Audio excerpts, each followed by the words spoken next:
भगवान श्री कृष्ण और अर्जुन का संबंध क्या था?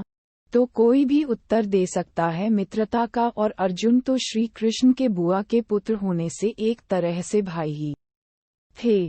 भाई तो श्री कृष्ण के कई थे, जैसे स्वयं बलराम जी थे जो अत्यंत निकट थे। उसके अतिरिक्त 4 अर्जुन को छोड़कर 4 पांडव युधिष्ठिर, भीम, नकुल और सहदेव। पर श्री कृष्ण ने किसी को इतना सम्मान नहीं दिया जितना अर्जुन को दिया था। अर्जुन को धर्म का मार्ग दिखाया, जबकि धर्मराज तो स्वयं युधिष्ठिर थे। श्रीमद् भगवद गीता का ज्ञान भी भगवान श्री कृष्ण ने केवल अर्जुन को दिया। ये किसी खास संबंध के बिना संभव नहीं हो सकता है। तो क्या था वह खास संबंध जिससे अर्जुन का जीवन धन्य बन गया? तो आज हम इसी विषय पर बात करेंगे। यहाँ पर दिए गए सारे विचार मेरे स्वयं के हैं और किसी भी व्यक्ति जीवित या मृतक से कोई भी संबंध नहीं रखता है, और अगर होता भी है तो वह केवल एक संयोग ही होगा। अर्जुन की बात प्रथम करते हैं। अर्जुन वह पुरुष था जिसे हम सत्य में पुरुष कह सकते थे। अर्जुन अपनी सभी इंद्रियों को नियंत्रित किए हुए हर एक कर्म करने में माहिर था। ऐसा बहुत कम होता है कोई अपनी समस्त इंद्रियों पर नियंत्रण पाए। अर्जुन था वह जिसको अपने अज्ञातवास के समय में इंद्रदेव से एक अस्त्र प्राप्त करने हेतु 1 वर्ष तक नपुंसक बनने की चुनौती भी स्वीकार कर ली थी। ये चुनौती वही स्वीकार कर सकता है जिसमें अहंकार ना हो। हमें तो कोई मजाक में भी नपुंसक कह दे तो बुरा मान जाते हैं और गाली गलौज करने लगते हैं। इसलिए अर्जुन अहंकार रहित था, तो उसने वह चुनौती स्वीकार कर ली। उसके पश्चात भी जब एक अप्सरा ने उससे प्रेम प्रकट किया था, तब भी अर्जुन ने नियंत्रण नहीं खोया था, अपितु अप्सरा को भी समझाया था। उस अप्सरा ने अर्जुन से कहा था, मैं चाहती हूँ हमारी संतान आप जैसी हो, इसलिए मैं आपके बच्चे की माँ बनना चाहती हूँ। तब कोई और इंसान हो तो उस अप्सरा की बात स्वीकार कर लेता, क्योंकि तब के युग में अगर कोई स्त्री किसी पुरुष को प्रेम का प्रस्ताव रखे तो पुरुष को मान्य होना चाहिए, वरना स्त्री का अपमान माना जाता था। पर अर्जुन ने कहा था, देवी यह आवश्यक नहीं कि हमारी संतान मुझ जैसी ही हो। इससे अच्छा तो आप मुझे ही अपनी संतान मान ले, तो आपकी यह इच्छा भी पूर्ण हो जाएगी। यह अर्जुन के शब्दों में विनम्रता छलक रही थी। ऐसी गंभीर स्थिति में भी उन्होंने अपना इंद्रियों पर से नियंत्रण नहीं खोया। यह होता है पूर्ण पुरुष की परिभाषा। अर्जुन एक महान योद्धा तो था, अपितु बहुत ही बुद्धिमान भी था। वह एक कुशल राजनीतिज्ञ भी था।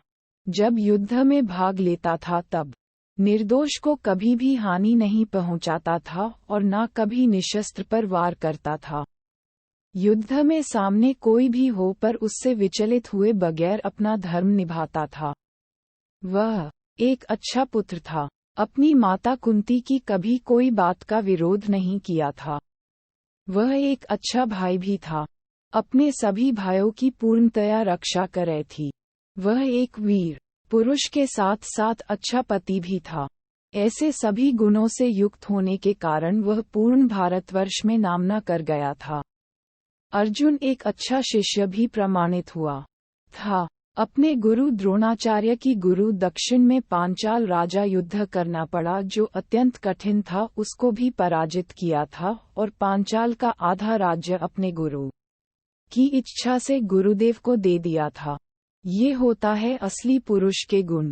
अर्जुन ने कभी भी युद्ध भूमि पर अपना क्रोध व्यक्त नहीं किया था, अपितु उन्होंने अपनी सूझबूझ से सभी युद्धों को जीता था। इसलिए अर्जुन को पूर्ण पुरुष भी कहते थे। अब बात करते हैं श्री कृष्ण की, तो उन्हें कौन नहीं जानता। भगवान विष्णु के सभी अवतारों में सबसे भिन्न और नटखट अवतार था तो वह श्री कृष्ण का। यह वह अवतार था जिसे आज तक कोई इंसान तो क्या देव तक नहीं समझ पाए पूर्णतया। भगवान श्री कृष्ण कब क्या करेंगे यह कोई नहीं बता सकता था। उनके भाई जो अत्यंत करीबी थे, श्री बलराम जी भी उन्हें ठीक से नहीं समझ पाए, तो हम क्या है। उनके हर एक कार्य में कोई ना कोई अर्थ रखता था।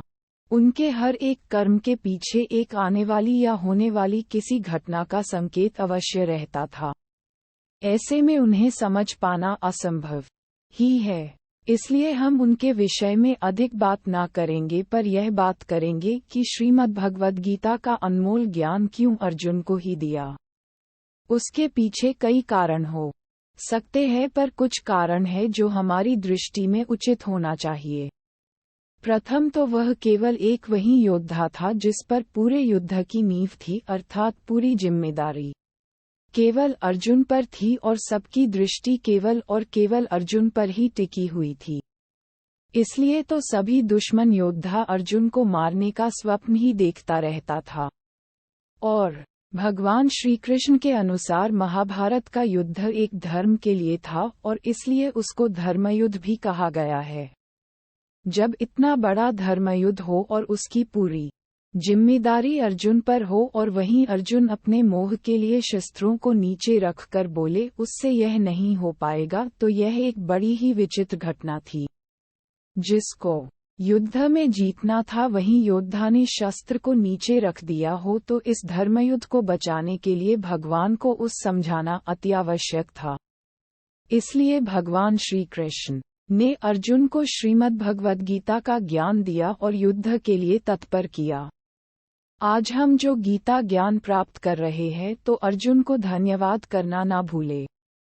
अगर अर्जुन नहीं होता तो कदाचित हमें यह अमूल्य श्रीमद् भगवद गीता का ज्ञान कभी नहीं मिलता।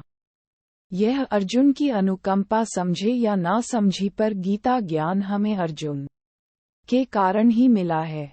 अगर अर्जुन बार बार एक ही प्रश्न घुमाकर नहीं पूछता भगवान से, तो हमें गीता कैसे मिलती। अर्जुन को संक्षेप में समझाकर उस युद्ध के लिए तत्पर कर सकते थे भगवान, पर उन्होंने ऐसा नहीं किया और अर्जुन को पूर्ण रूप से समझाते रहे जब तक उसके सभी प्रश्नों के उत्तर नहीं मिले। ये बात समझने जैसी है। अगर किसी इंसान को सत्य में किसी विषय पर आग्रहित करना हो तो उसके सभी प्रश्नों के उत्तर संतोषकारक देना आवश्यक होता है। इसलिए भगवान ने गीता ज्ञान दिया उसे और उसके माध्यम से हमें भी मिला। श्रीमद् भगवद गीता का ज्ञान एक विस्मयकारी और अद्भुत ज्ञान है। उसमें जीवन के हर एक आने वाली समस्या का समाधान है, पर उसको समझना आवश्यक है। उसके लिए बड़ा ही अद्भुत और दुर्लभ ज्ञान है। श्रीमद् भगवद गीता में युधिष्ठिर भले धर्म के पथ पर थे, किंतु धर्म के लिए वह कोई भी अधर्म भी कर सकते थे। उसका उदाहरण था द्रौपदी का चीरहरण। चौसा खेलने के धर्म में वह ये तक भूल गए कि वह क्या कर रहे हैं और क्यों। भीम अपने बड़े भाई की आज्ञा कभी नहीं टाल सकता था और वह स्वयं इतना कुशल नहीं था युद्ध के अतिरिक्त और कोई मामले में। और रही बात नकुल और सहदेव भी कुछ ऐसे ही थे। उन्हें थोड़ा अहंकार भी था।